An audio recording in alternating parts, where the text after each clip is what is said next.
Welcome everyone to the Oakland A's franchise. We've got a very big episode ahead of us as it's draft day. We will probably be hitting the trade deadline, at least talking about some possible trades here with this team. And as I was doing some digging in stats and stuff, I realized there is a rating that I've been definitely overlooking.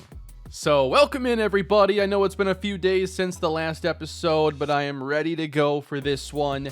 And before we get to the draft and all that good stuff, I do want to talk a little bit about a little rating called discipline. So this is not a rating that shows up in this radial view of a player's skills, but as I was going through numbers, I realized just how important and consistent it is. If you look at the players who have walked the most, Tyler Soderstrom leads us with 30 walks on the season.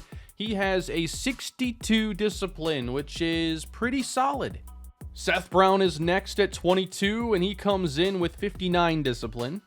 Now, on the flip side, you have Nick Gordon, who's been one of our best hitters, but he has a lower discipline, and he does walk a lot less than other players, giving him a 314 on-base percentage, right in line with guys hitting worse, but walk a little bit more. As I went through this team, I was noticing that there are a lot of players that stand out that maybe I was overlooking at times. Now, Aaron Don isn't one of them. He has a 52 discipline. That's probably average, but he does seem to be reaching base a ton and walking a fair amount. But a guy like JJ Bleday has a 357 on base with 92 discipline. So you start to see there's another way for players to be valuable here.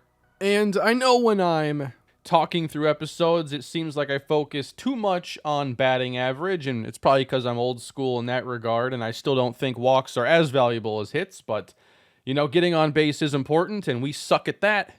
But as I was going through basically the entire organization, I was noticing that those with good discipline, they just walk reliably all the time. Miguel Cabrera has 75 discipline to go with elite contact skills for an 18-year-old prospect. This guy is going to be the best on-base player we ever have in the series if he can stay healthy, and that's the main concern right now.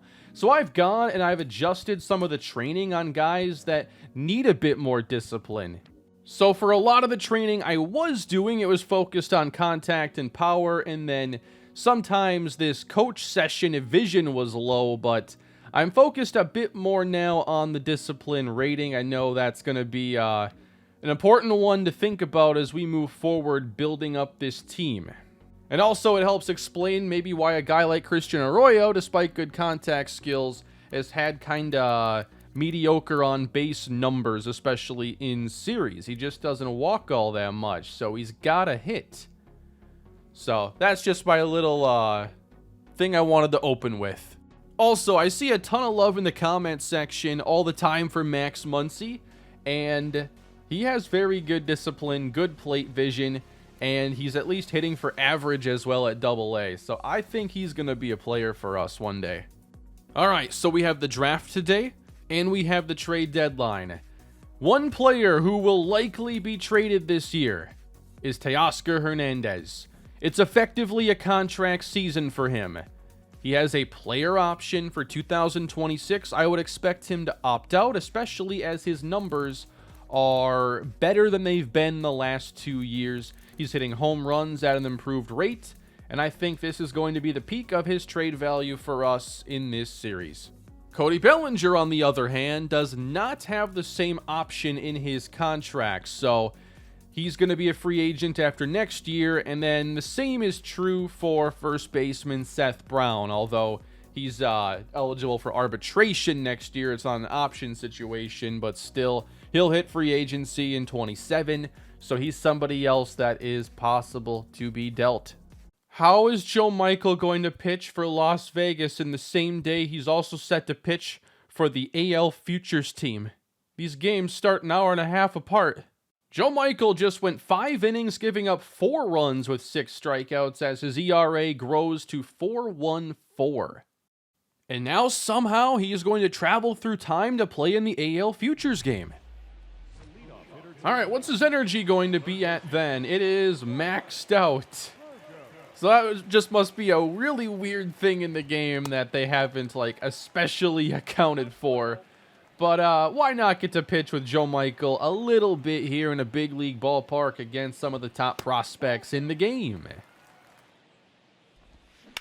Uh-oh. Hammered to left field, and it's caught. I can't imagine he's set to pitch like 6 innings in a game like this. I'm sure it's like the All-Star game where you give it an inning or 2 and move on to the next guy. We put up 4 runs early on, though, so must have done something right. Aaron Don's in this game at the same time. Maybe he got us on the board. And now a changeup hit deep to left field. Out of reach on the dive. The changeup ain't staying down for Joe, and it's a double for Xavier Edwards. Had Xavier in the Rockies franchise, so pretty familiar with him. Struggling to find the strike zone now. 3-0, misses inside. No command. Give me a double play and let's get out of here. Man, he just can't find a strike right now. What's going on with Joe? Well, that'll get the job done, I guess. I'm not throwing a changeup, I know that. Fastball misses away and it's 3-1. Hoping to avoid loading the bases, Michael will do just that. Our first round pick from a year ago has had mostly a good year, but is certainly in his first cold streak, you could say, and it's continuing into this game. On the ground, sharply to short, they will turn 2. Getting a huge play from the defense to put a 0 on the board. That was a rough inning, and he'll get a second one. I don't know if he will actually get to go deep into this game or not, but don't see him going like 6 scoreless at this point. Past the diving third baseman and into left field. There you go. Trying to get ahead in the count and reestablish that fastball. Oh, he reached at that one, knocked down at third base, and he's going to reach on a pitch that was well out of the zone. Here we go again with 2 on in the second inning. Nobody down. And this one's going to go to short again. Out there. Double play. That is the same double play we got in the first inning. The shortstop, I think, was in the same spot. And now a lefty-lefty at bat where he nearly hits Merrill. But a chance to get out of this inning now. Blows it by him at 98. There's a changeup in there for strike 2. And let's elevate this. Well, that works too. Strike 3. And that's going to do it for Joe Michael's appearance in the Futures game. And it got the job done. But what about Aaron Don? He's had a phenomenal season as well. We got a chance here to showcase our first round picks before we draft our third. Aaron Don's 0 for 2, so he was not part of that big 4-run first. Strike called on the outside. 2-1 from Dylan Lesko. He really wants to pitch him away. He's been around that corner the entire time, but now the 3-1. I think he walks him. Or we can hit that foul. And he went right back to that outside corner, missing away. Gonna leave early here as strike 3 is called, and Don is left at first base. And he will have another at-bat here in the 6th. At this point, I'm doubtful that either Don or Michael makes their debut here this season. And I just want to keep, seeing them develop. That was a little bit late on the swing. But I'm even a little hesitant to think about opening day of year 4. I guess it depends how the rest of the season goes and if we get some development in the areas that I want to see. But I really don't want to rush these guys. They have superstar potential. And defense is one of those things that Don needs to get much better at. So, keeping it easy on him here in the 8th inning. And one more play here in the 9th inning, it looks like. Don will make the play. And no shot to get the runner at home. And the American League is victorious. And I believe this would mean Joe Michael gets the win, correct? He does. Oh, I didn't realize Max Muncy was in this one too. I didn't see him in the starting lineup, but he drove in 2 on a double. And that, everybody, will bring us to the 2025 first-year player draft. And we've already gotten a couple superstar prospects now on this team. The number 1 and number 2 prospects in baseball. Who can we add this year? During a scouting session that I think was more challenging than the previous 2 years, and I really don't know how this is going to go. I like a lot of these relievers. I don't know what I'm doing with this first pick. Oh, wow, I scouted Craig Nettles even more, and we were considering him with our first pick, but now he comes in 33rd on the board. Just everybody I keep scouting ends up being disappointing, or not actually a top prospect. So I don't think that it's necessarily set to be a bad class, but I don't feel good about getting a superstar at 3. The MLB draft is officially underway, and the Colorado Rockies will start today's action, then the White Sox will follow, and then you get our Oakland A's. The Rockies are going to open things with the selection of Vinny Gomez. So a lot of you did like him, even after the 55% scouting showed he wasn't great defensively, but he ends up going number 1. We wouldn't have a chance anyway. Definitely not a bad prospect, but I was hoping for a little more defensive ability.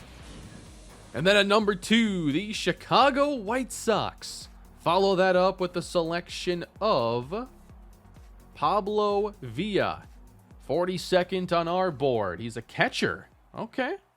And we have 4 minutes to make our call here. So, I'm going to move Edgar Gonzalez, I think, into this top spot for now. Gonzalez is one of the top prospects here, number 4 on our board. There's also Uribe. In terms of the potential ranges, are the exact same, and they're both 18-year-old prospects. But, taking a reliever at 3 was never my intention. But if we're looking at players I've actually scouted to take at 3 instead, you get to Cleveland Haynes, who can play short, first, and third. Don't know why he can't play second base, but 75 to 90 potential. Hits lefties really well, but doesn't show a lot of power upside.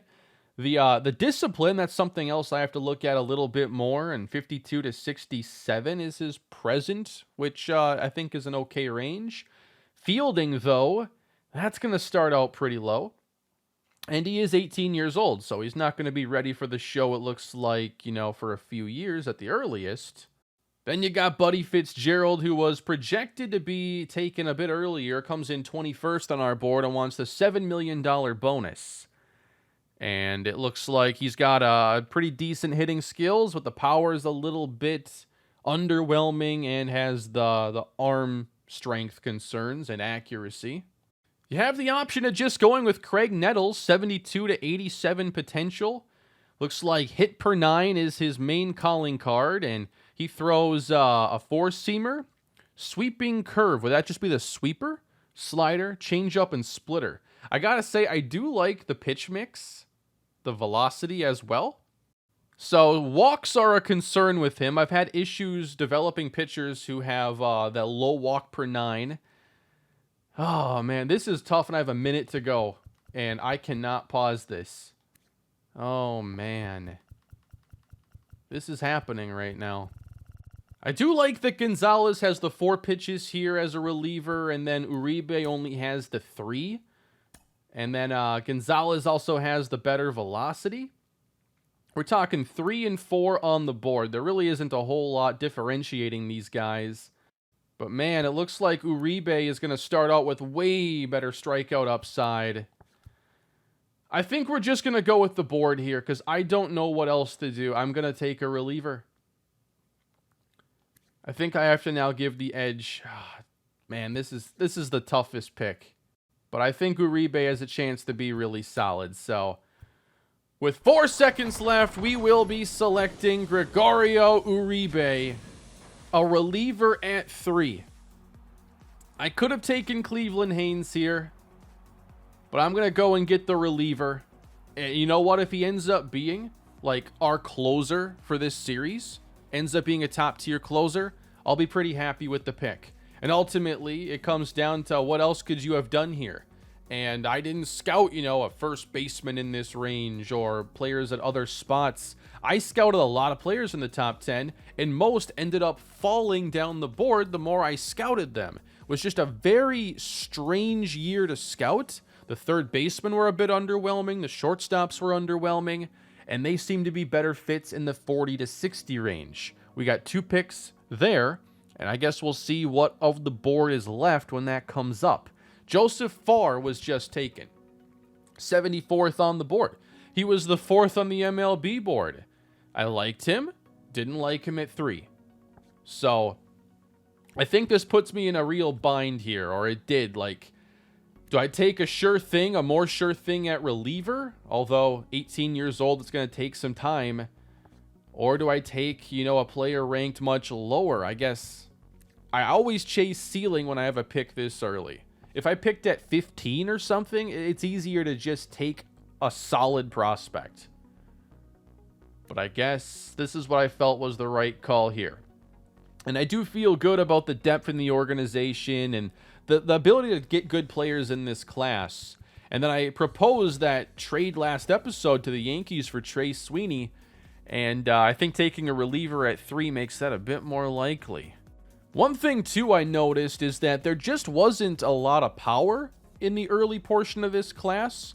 And there were a lot of players who didn't offer much defensively. So I just thought this was the strangest. It was a weak class, in my opinion. Cleveland Haynes just went at 14 to a division rival.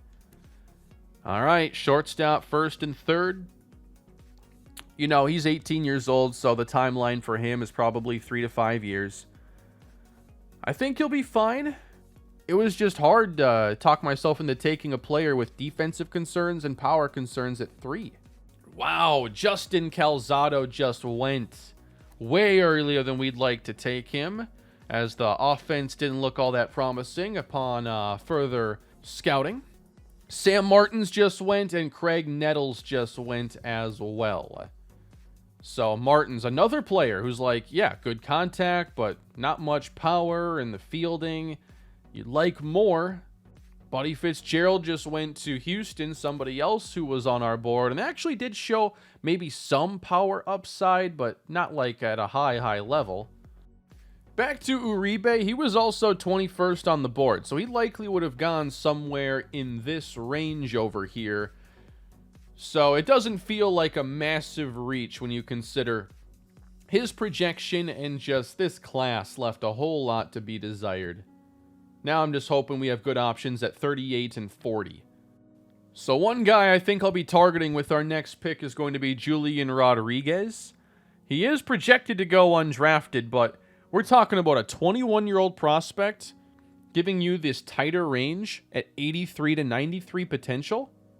Just like the guys projected to go early, power concerns, some fielding concerns. But he was more overlooked. Now, the other thing you have to consider is that we have 2 picks coming up really close. This is a good chance for us to double up on relievers and strengthen a part of this organization that's been exceptionally low. Reggie Rankin at third base. I see could have pretty good discipline here right away. Contact looks good. But again, usually at third base, you're looking for a little power. So what do we do here at 38 overall? We can take another high-quality reliever in Edgar Gonzalez. I liked both the relievers a ton.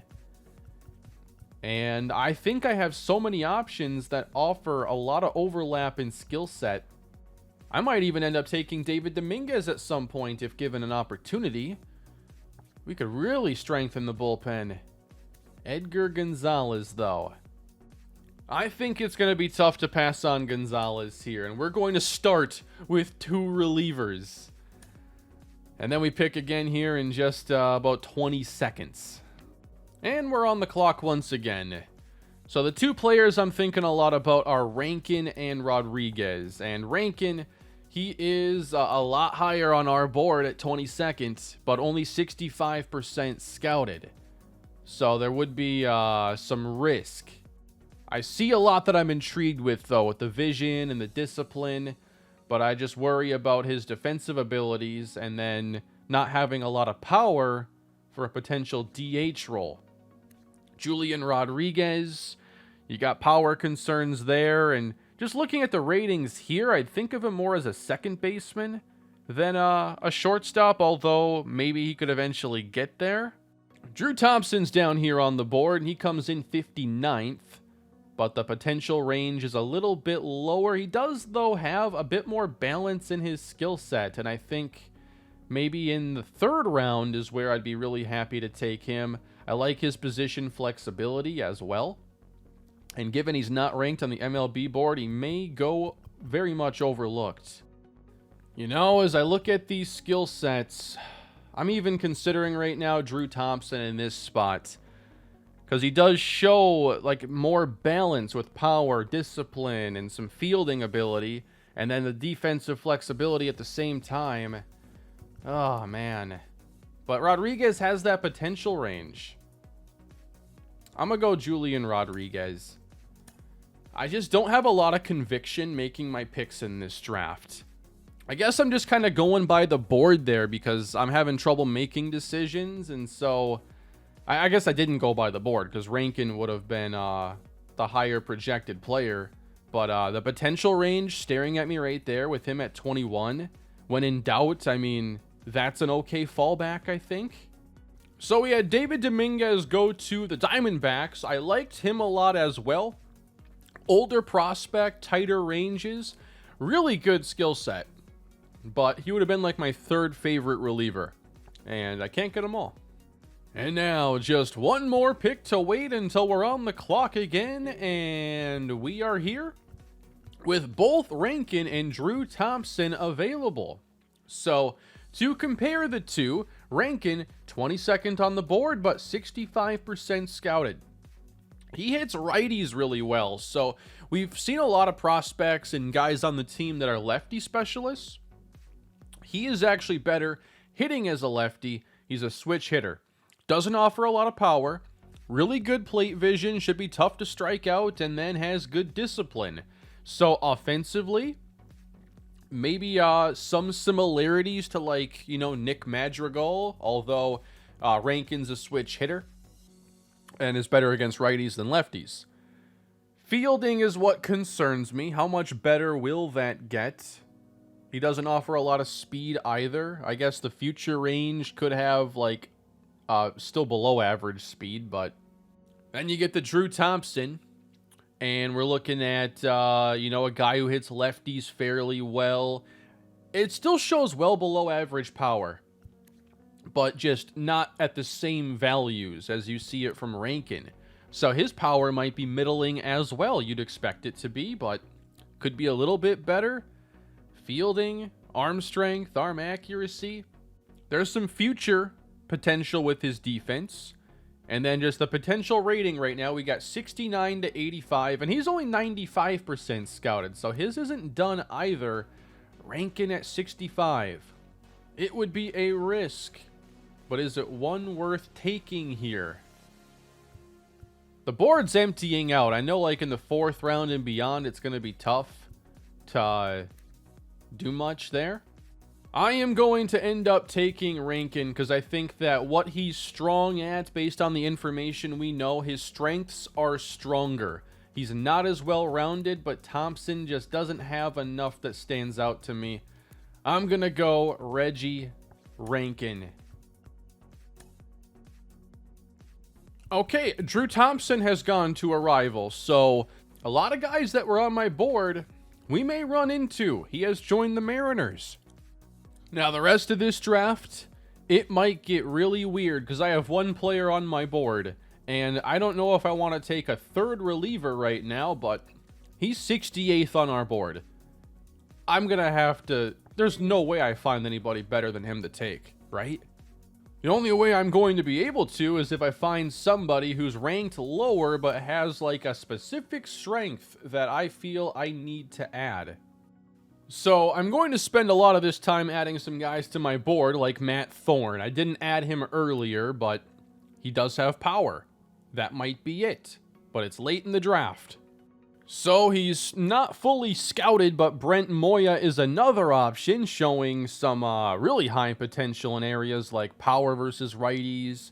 His vision looks promising, discipline, reaction, might have some speed. I know it can get a little redundant here taking the same positions over and over again, but the way scouting in this game is, it's hard to look at a lot of different positions. You might find like, you know, your main positions and then a couple guys that are elsewhere, but those other couple guys have already been taken. I'm going to stay to the board here and take Antonio Santiago, but I feel like we might actually be able to come away with some intriguing players with those final picks, depending on how the rest of this goes. I would like to take Moya, take a chance there. 70% complete. Maybe he's solid, maybe he's not. Matt Thorne has power if everybody else goes.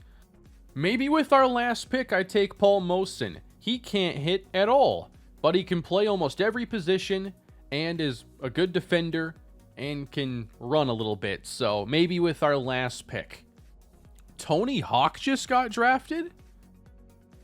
Speaking of Tony Hawk, when are they ever going to remaster Tony Hawk Underground 2?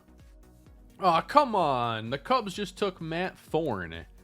So, there's a power bat heading to Chicago. Pick number 137 for the A's. And Brent Moya is right there. And we're going to turn in the card. I have been waiting for every pick to go one by one. I am going to simulate for our last pick. And we can take another infielder if we choose. Switch hitting Aaron Luke. Looks like his hitting is a bit of a weakness. He doesn't have a major strength right now. Paul Mosen can play a lot of positions. Can field. Can't really hit. But I will be selecting him here. And with that, everybody, the draft has come to an end. Strange draft this year, I know.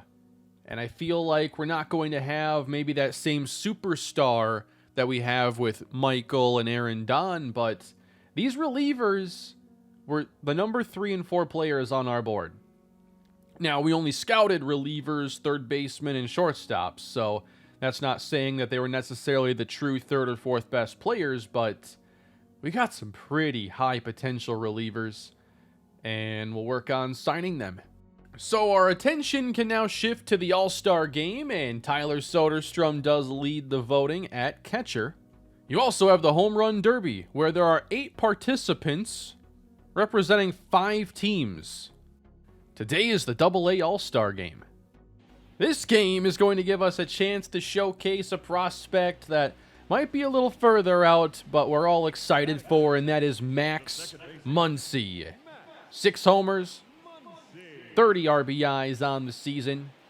We talked about him a little bit earlier, but let's do it all over again. Max this season has a .259 average, .358 on base, slugging .395. So getting on base has been his calling card. He has good discipline, solid contact skills, and there's still plenty of upside with him at 22 years old. And, you know, power's not that far away from being effective. His defense is not that far away. I think next year is possible. Maybe the year after.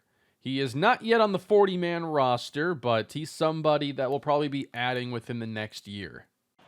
The count on Muncy is 2-1. Fouled back, 2-2. Ooh, a little bit out in front of that fastball, but that timing is closer to what I've been looking for. And then late on the next one. It's really inconsistent hitting fastballs lately. But now we got 2 on here in the 6th. Nobody down. That's on the ground and bounced to third base. And he will be doubled up. That was a really good pitch to drive, too.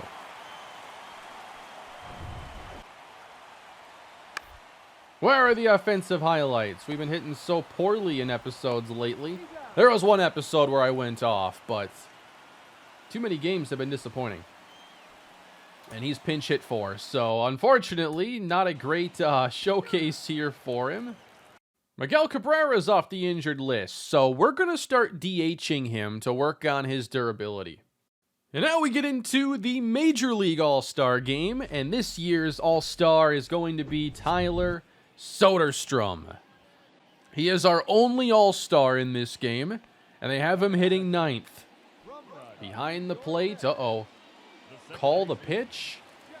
Okay. Cutter. Inside. Is the runner going to take off? Quit that. Oh no. Jeff McNeil, right center field, back and gone. Well, you shouldn't have thrown the pickoffs. You lost your focus. 13 homers in the first half, 40 RBIs, a .255 average for Tyler Soderstrom, quickly becoming the face of the A's offense and rebuild. Facing Dodgers, Walker Buehler. 2-1. Count evened up now. On the ground, base hit center field. Soderstrom's aboard. There we go. Nice to get an all-star hit at least once in this episode. I think they've dropped the ball on these all-star uniforms. We're going to try this again. Nobody down, trying to get out of a jam here. Shane McClanahan. Throw the slider away to Jazz. And now, let's try a low changeup. I'm not sure why they're exactly having me call pitches here, but I guess it's interesting. Let's see if we can get him to hit a ground ball softly here. Fastball. Ooh, got the inside corner. And now let's go curveball. Trust me, I'm an all-star catcher. I'll block it. 1-2. Too much zone, but lined out at third. And now we got to get Fernando Tatis Jr. out. And I say we pitch around him. Weekly hits. Gonna be McClanahan to first. And we'll try to hit again here in the 5th. American League is shut out at this point. Musgrove is the pitcher, and this is flied out to left field. And Soderstrom is out. Getting 3 at-bats. You know what? Pinch hit, pinch hit. I want out. It's Edwin Diaz. What am I going to do? 1-run game. I can't handle this kind of pressure right now. Oh, my. That was so close. Yep, then he goes 102 inside. You got to press X as soon as the ball leaves his hand. Yep, 101. I was waiting for that slider with him ahead in the count. He just stuck to the fastball. A 4th at-bat, and the American League is winning. There's less pressure in this one. Devin Williams, the pitcher. Whoa, what was that? Screwball. Who starts an at-bat with 3 consecutive screwballs? 2-1. On the ground, rolled to first. A 1-for-4 day in the All-Star game for Tyler Soderstrom. Came into this game hitting .250. Hits .250 in the All-Star game. That is the model of consistency. And then in the AAA All-Star game, you've got Aaron Dunn and Trenton Brooks a part of it. Line drive into left center. Oh, we got to test his arm to third base. I think we have work to do. But Don's not in this game because of defense. Oh, come on. It hit him. You can't do that. Yeah, Trenton Brooks is up. Let's go. 18 homers on the season coming in. One of the best power bats in AAA. With 67 overall and deep potential, Brooks in the air, left field. And the inning comes to an end. And I always end up getting the lefty-lefty ABs here with Aaron Don.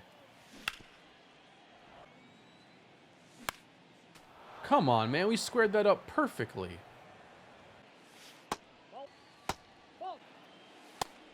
Taken low, and it's 3-2.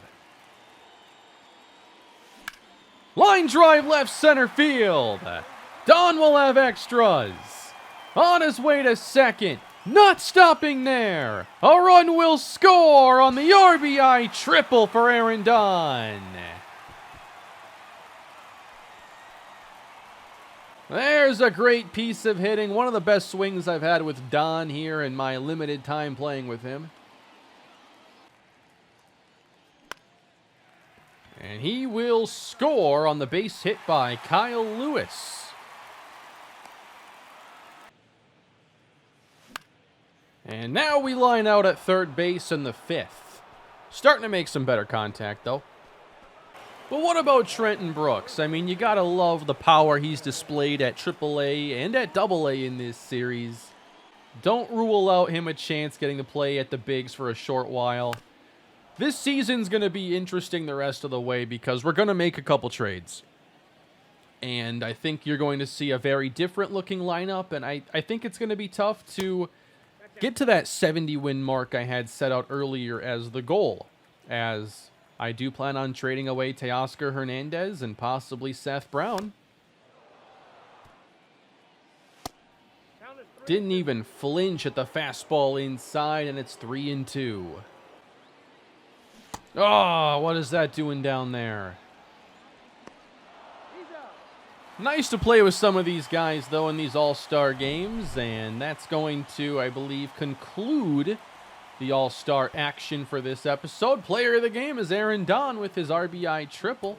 That's pretty cool. But now we have the opportunity to sign our draft picks. And we have a $14.3 million bonus allotment that I don't think will be a big deal. We got Gregorio Uribe, Edgar Gonzalez, and then we're going to continue scouting Reggie Rankin, and we're also going to cap off the profiles for Brent Moya, Paul Mosin, and find out who these guys are today. And for $6 million, we have signed Gregorio Uribe, going a little bit above his demand because the slot was much higher. We're declined in this stage by Edgar Gonzalez. And we've signed Julian Rodriguez. And he is injured. We're going to have to see what the extent of that injury is. We've signed Antonio Santiago. Wow, Luis Estrella just suffered minor injuries twice in a 3-day simulating span. They're minor, but that's a concern. The contract is done for Edgar Gonzalez. Profiles on Moya and Mosin are now complete. Moya came in 130 on our board. And there's enough in the future upside to be intrigued, but his potential is only 58 to 73. So, probably not going to be like a huge pick for us here, as he declines that offer. Paul Mosin, I don't think much has changed here. He's still a defense-first utility player. His potential range got a little bit better. Before, I think it began at 69, so now he'll probably just be a C potential utility guy. And that's what I expected when we drafted him. He signs. Do we like the Sox? And after wrapping up Reggie Rankin, he stays 22nd on our board and shows good contact, vision, and discipline skills. And we're hoping that one day he can develop a bit more defensively, but Happy to have his offensive skill set here and want to get him signed. We'll see if Moya ends up being anybody that we're going to plan on using much in this series, but we will end up signing him as well, completing the class. We're now closing in on the trade deadline.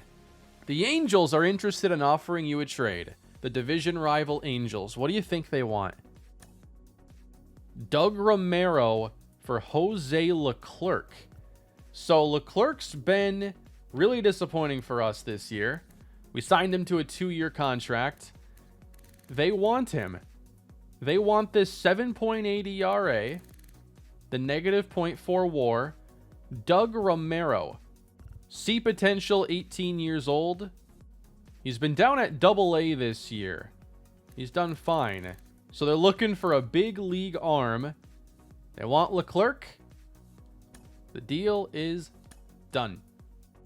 Hey, looks like Joe Michael has dropped his ERA in his starts post All-Star break. That is awesome to see. But we have to bring up a new reliever.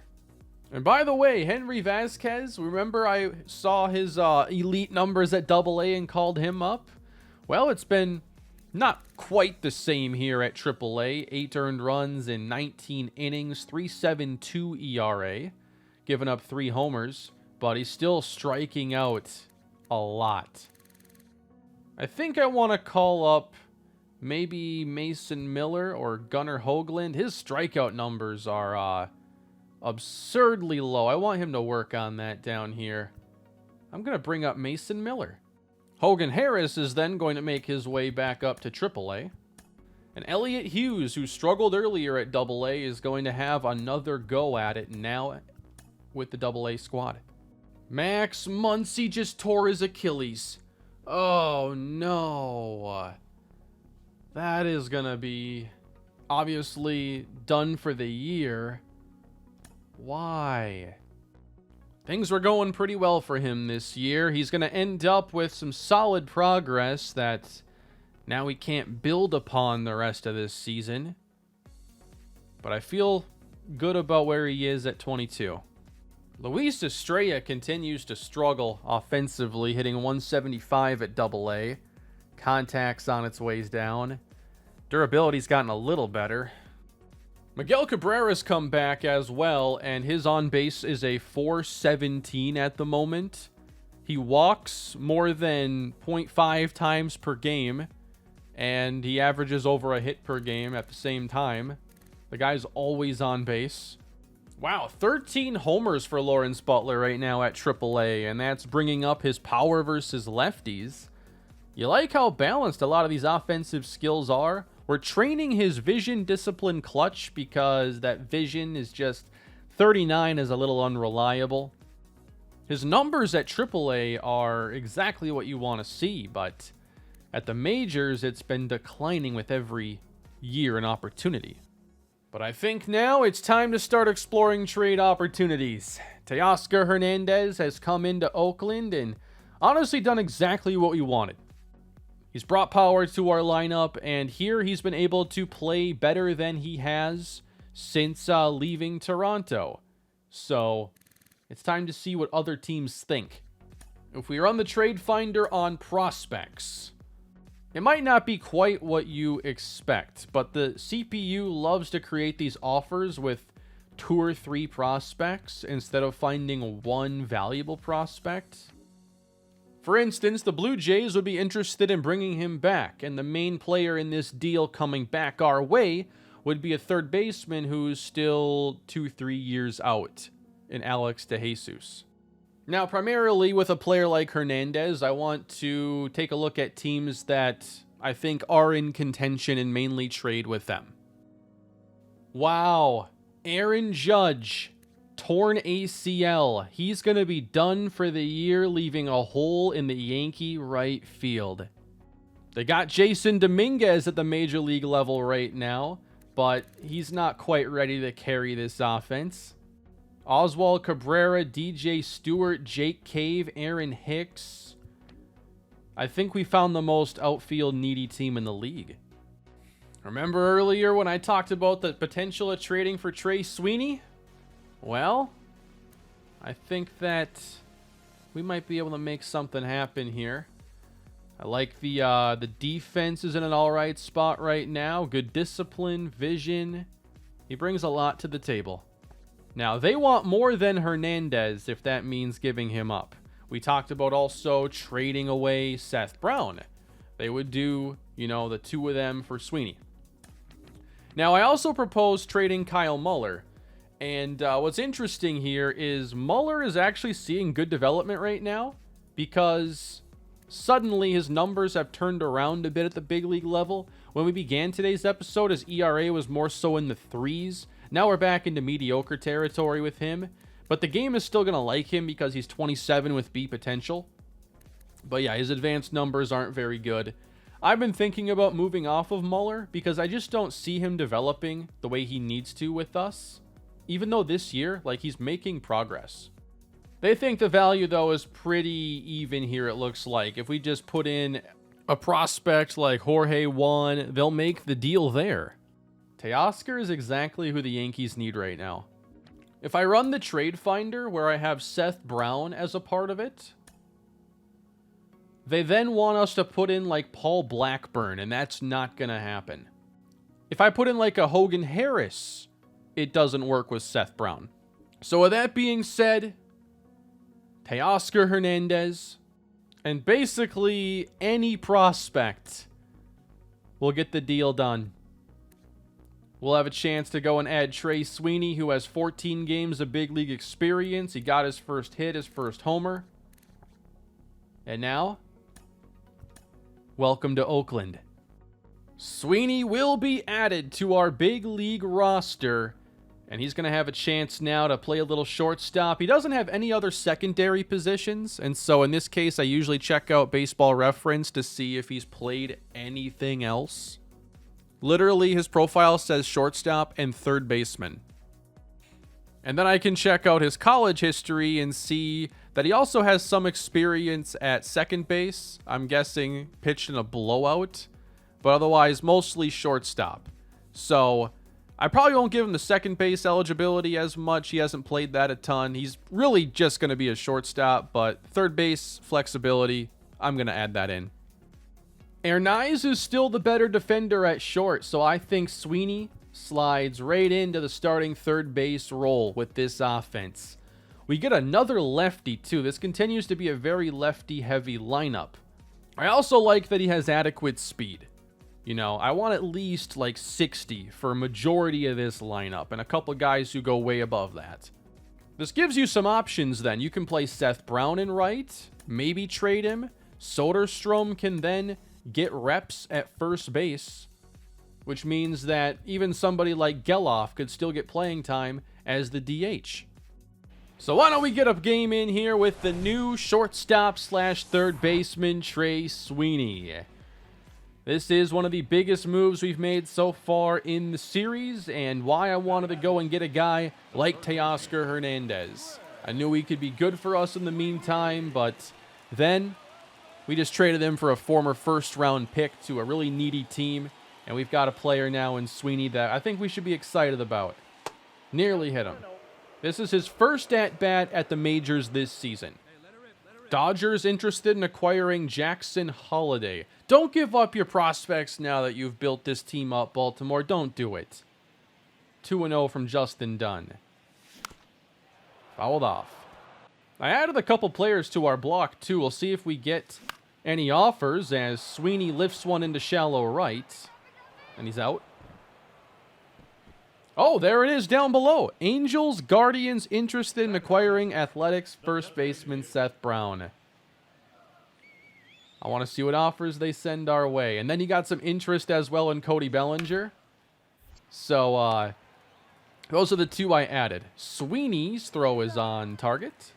For sure, moving on from Hernandez means that we're going to probably have an even worse offense the rest of the way. Oh well. We knew we were going to be a last place team most likely anyway. But Hernandez would have likely opted out at the end of the year, so it was the right time to make this move. That's fouled off, and I think it's going to be the second out for Sweeney. I don't know what it is. Like, I just, play the game and can usually hit pretty normally. But for whatever reason, I go through periods where I just don't see the ball as well, and it's annoying. That's cracked into center, but not moving far to make the final out here in the 6th. And a ground ball right at second base. It's an 0 for 4 for Sweeney in his A's debut. Ken Waldichuk takes the loss for us as we gave up at least 4 home runs in this game. Daniel Susac went yard for us, but the A's drop another game. The Angels are interested in offering you a trade, and they want Seth Brown. And they are offering us Deshaun Knowles. B potential center fielder, high contact, high plate vision, switch hitter. Seth is somebody we could also look to trade next year if we feel the need to, and we also don't have to trade him at all. I'm sure he'd be pretty easy to re-sign if we want to keep around his power. I'm going to decline this for now, but keep that in the back of my mind as we go through our deadline. Taking a look at the trade deadline here, and Jackson Holliday is actually on this. I'm just curious what they would be asking for him. That is actually too much. Miguel Cabrera, Josh Baez, and Luis Medina, no thanks. I'm not going to trade for him because why give up anything for a player who's going to be a free agent at the end of the year when you're 20, 30 games under 500. But I might in the offseason explore signing Victor Robles. I know that his offense has been underwhelming, but I'd like to see if maybe we can get a little bit more out of him possibly. I ran the trade finder here on Deshaun Knowles, and earlier the Angels wanted Seth Brown for him, but they also would like Forrest Whitley. And I think I'm going to take that deal. Whitley's played well at AAA, but still, like, his identity as a player, what is it? And his stamina's not even that high. He's fine, he's developing, he's up to a 70. But I am way more intrigued with Knowles, I'd say, and I'm going to take that deal. An interdivision trade. Outfield feels like it's getting a little crowded here at times, but a lot of these players might be traded for other prospects in the future, and I'd rather have Knowles than Whitley, I think, to have on this team going forward, so I like that move. I like the contact skills, good plate vision. This year at AAA, not a ton of playing time. I think he might have been down at AA for a while, but 309 average, 367 on base. Not sure there are any more deals I want to make here. I might hold on to Seth Brown going into next season. Not blown away by the offers here for Zach Jackson. And we have moved past the deadline. That's all we're going to do for this year. So 42-67 is where we sit now with just a couple months to go in the regular season. Wow, our next game too is going to be against Mariano Castillo. So he was the number 1 pick going before Joe Michael, and I did edit him to be a starter. I think we've got to play against him next episode. But here is the updates for July as JT Ginn struggled. Justin Dean had a really good month down at AA. Kevin Smith played really well at AAA.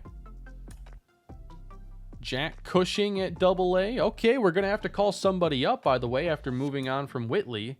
And then Luke Weaver, the veteran, tearing it up. We're going to bring Ryan Cusick back up to AAA then, with Whitley's roster spot opening things.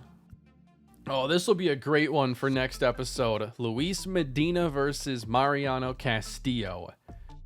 All right, so I need to sim past this game to see player ratings.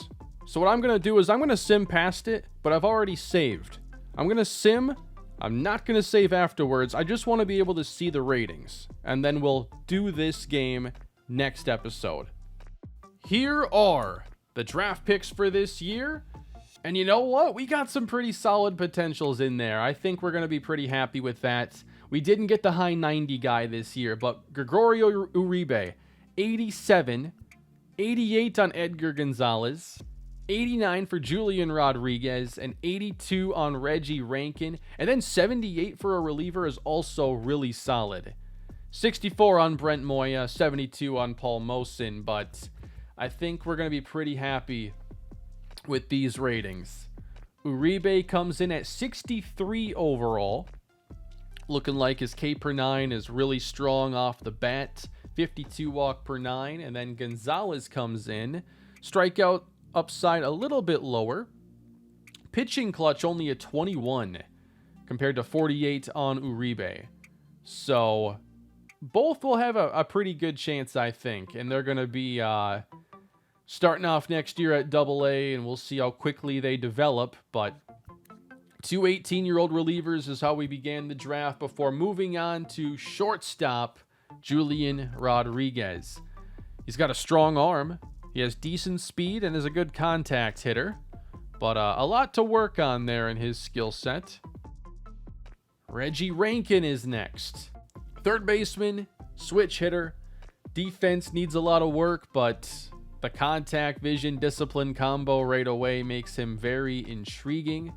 And hopefully in due time, other stuff grows along with it. He does have pretty good durability too. Antonio Santiago already is a 66. So that puts him a bit on the fast track to moving up through the organization. Good hit per 9, good K per 9, good walk per 9. With him, you got to watch out for the homers. And then with pitching clutch low, what happens when there are runners on base? Might not be a guy you bring in the middle of a bad inning, especially with the home run numbers where they are. Brent Moya, he's a 70 with 64 potential. So that's probably not going to work out too great, but maybe he can be the next Trenton Brooks for us. Finishing things up, Paul Mosen. So I knew he was just, the secondary position. Now you're going to give me nothing? I'm going to have to edit that because he was meant to be a utility player. He's fast, can play defense, but the hitting is not going to be good. I'm pretty happy with that, all things considered. Now, I do wonder, Cleveland Haynes. I was considering him. 81 potential. That's not the potential you look for at number 3, but I still like the player. They also ended up taking Drew Thompson, who had 78 overall, and already has pretty established hitting ratings, and should be at least a solid player. The Rangers did not really make the most of this class. And how about the Angels? They took Emmanuel Broadway. A lot of power there at third base, switch hitter. And then some mid-60s or mid-70s players. And Buddy Fitzgerald going to the Astros along with Julian Villanueva and Juan Cabral. So they definitely had themselves a strong class here. Nice offense for Fitzgerald. Hey, Tony Hawk ended up being really good. 86 potential going late to the Marlins.